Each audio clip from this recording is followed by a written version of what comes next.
have been used in war in nearly 80 years. The extraordinary efforts of Nihon Hidankyu and other representatives of the Hibakusha have contributed greatly to the establishment of the nuclear taboo. It is therefore alarming that today this taboo against the use of nuclear weapons is under pressure. The nuclear powers are modernizing and upgrading their arsenals. New countries appear to be preparing to acquire nuclear weapons, and threats are being made to use nuclear weapons as part of ongoing warfare. At this moment in human history, it is worth reminding ourselves what nuclear weapons are. The most destructive weapon the world has ever seen. Next year will mark 80 years since 2 American atomic bombs killed an estimated of 120,000 inhabitants of Hiroshima and Nagasaki. A comparable number died of burn and radiation injuries in the months and years that followed. Today's nuclear weapons have far greater destructive power. They can kill millions and would impact the climate catastrophically. A nuclear war could destroy our civilization. The fates of those who survived the infernos of Hiroshima and Nagasaki were long concealed and neglected. In 1956, local Hibakusha Association, along with victims of nuclear weapon tests in the Pacific, formed the Japan Confederation of A and H Bomb Sufferers Organization. This name was shortened to Nihon Hidankyu. It would become the largest and most influential Hibakusha organization in Japan. The core of Alfred Nobel's vision was the belief that committed individuals can make a difference. In awarding this year's Nobel Peace Prize to Nihon Hidankyu, the Norwegian Nobel Committee wishes to honor all survivors who, despite physical suffering and painful memories, have chosen to use their costly experience to cultivate hope and engagement for peace. Nihon Hidankyu has provided thousands of witness accounts, issued resolutions and public appeals, and sent annual delegations to the United Nations and a variety of peace conferences to remind the world of the pressing need for nuclear disarmament. One day, the Hibakusha will no longer be among us as witnesses to history, but with a strong culture of remembrance and continued commitment, new generations in Japan are carrying forward the experience and the message of the witnesses. They are inspiring and educating people all over the world. In this way, they are helping to maintain the nuclear taboo, a precondition of a peaceful future for humanity. The decision to award the Nobel Peace Prize for 2024 to Nihon Hidankyu is securely anchored in Alfred Nobel's will. This year's prize joins a distinguished list of peace prizes that the committee has previously awarded to champions of nuclear disarmament and control. The Nobel Peace Prize for 2024 fulfills Alfred Nobel's desire to recognize efforts of the greatest benefit to humankind. Thank you.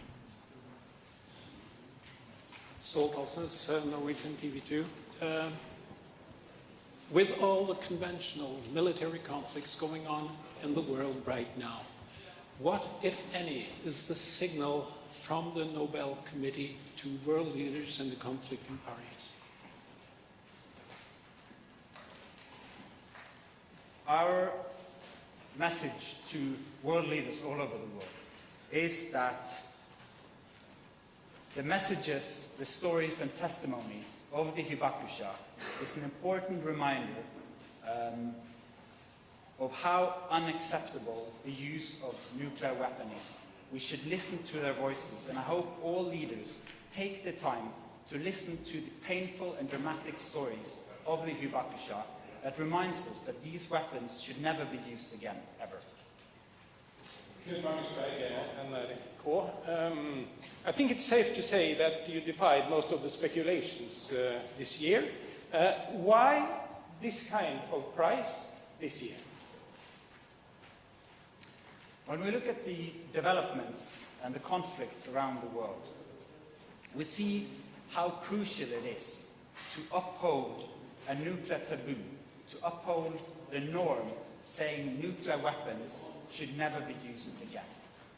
The Nihon Hidankyo and the Hibakusha is crucial in this context. All states have the responsibility of non-use, and those stories are important in that matter. Have you been in contact with the winners this year, and what were their reactions?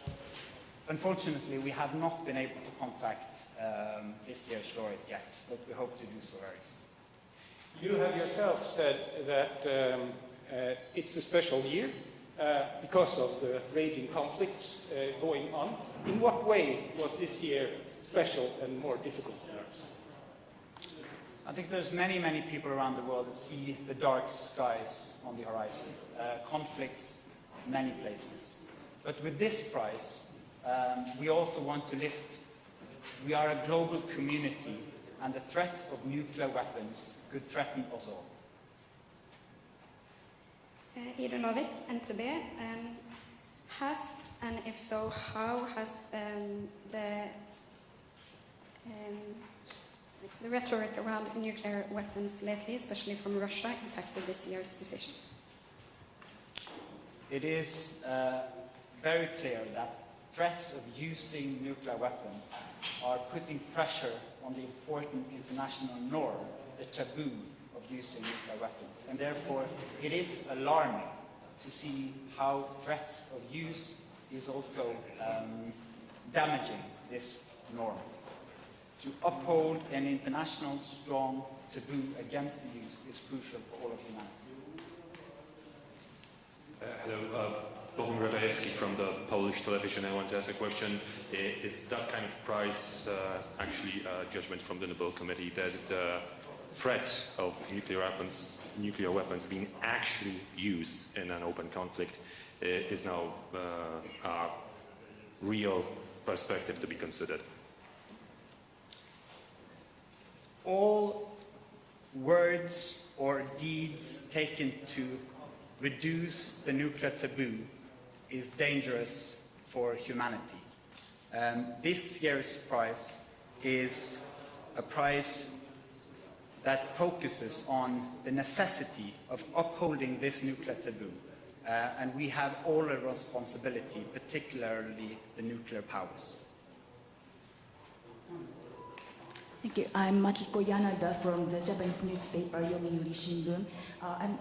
As you mentioned, now the 80 years has passed since the usage of the atomic bomb, and the number of survivors are decreasing greatly due to the passing of the time. So, what kind of effect, what kind of encouraging effect do you expect to encourage to deliver the messages by those survivors and also encourage the movement around the world? What kind of momentum do you expect from this year's decision?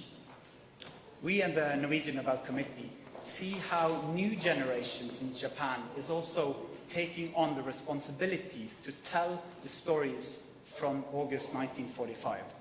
And as I said in the speech, how new generations, together with the witnesses, are able to inspire and educate people all over the world is crucial to uphold this nuclear taboo against the use of nuclear weapons. No more questions? Then we end the press conference.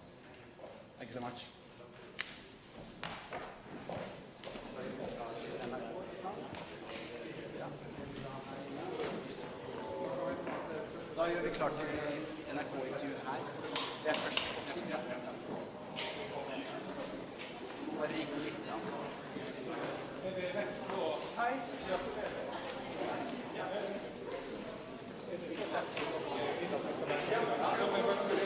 Så vi skal bare ringe.